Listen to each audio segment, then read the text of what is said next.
80 शब्द प्रति minute dictation start करते हैं 5 सेकेंड बाद।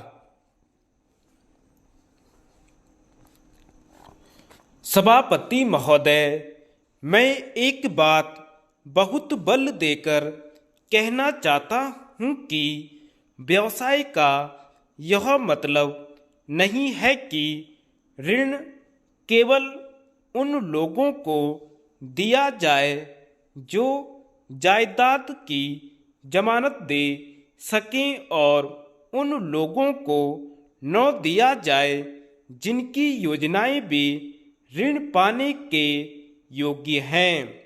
मेरी समझ में व्यक्ति की साख या आर्थिक स्थिति के बजाय उद्देश्य को देखना चाहिए, अर्थात यह देखना चाहिए कि जिस काम में रुपया लगाया जा रहा है वह लाभकर है या नहीं।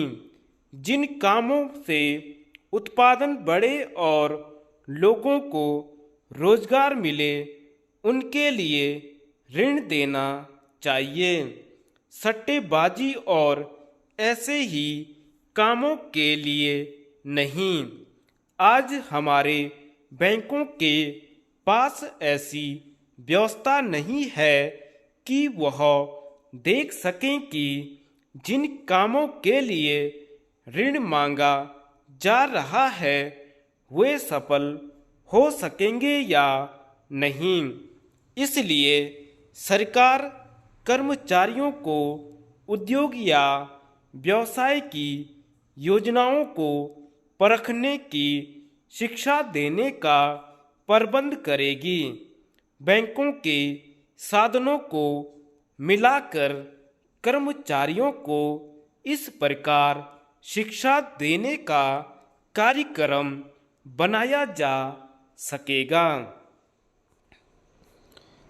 मैंने कई बार कहा है और फिर भी कहना चाहता हूँ कि बैंकों के राष्ट्रीयकरण का यह मतलब नहीं है कि वर्तमान उद्योगों को वास्तविक उत्पादन के कामों के लिए ऋण नहीं मिलेगा, मगर हम यह भी जानते हैं कि कुछ संस्थान ऐसे हैं जो अपने साधनों को तो दूसरे कारोबार पर कब्जा करने और शेयरों को अतियाने में लगाते हैं और नए उद्योग खोलने के लिए बैंकों से ऋण लेते हैं।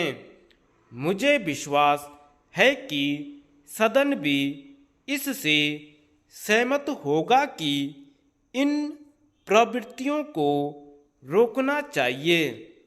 मैं इस बात पर बल देना चाहता हूँ कि बैंकों के राष्ट्रीयकरण से सारे देश में ऋणों का उचित बंटवारा हो। माननीय सदस्यों को मालूम है कि हमारे देश के बहुत से भाग इसलिए नहीं पिछड़े हुए हैं कि उनमें प्राकृतिक साधनों की कमी है, बल्कि उनके पिछड़ेपन के कुछ और कारण हैं। हमें इसका प्रबंध करना चाहिए कि रुपये या ऋण की कमी के कारण वे पिछड़े न रहें। राष्ट्रीयकरण के बाद पिछड़े हुए क्षेत्रों पर विशेष ध्यान दिया गया। उद्योगों के विकास के लिए रुपया जुटाने वाले संस्थानों ने हाल में यह निश्चय किया है कि वे पिछड़े हुए क्षेत्रों में उद्योग धंधों को प्रोत्साहन देंगे और राष्ट्रीयकृत बैंकों को भी इन पिछड़े क्षेत्रों में उद्योगों की उन्नति में रुपया लगाना चाहिए। ऐसा मुझे कहने में कोई संशय नहीं है। धन्यवाद।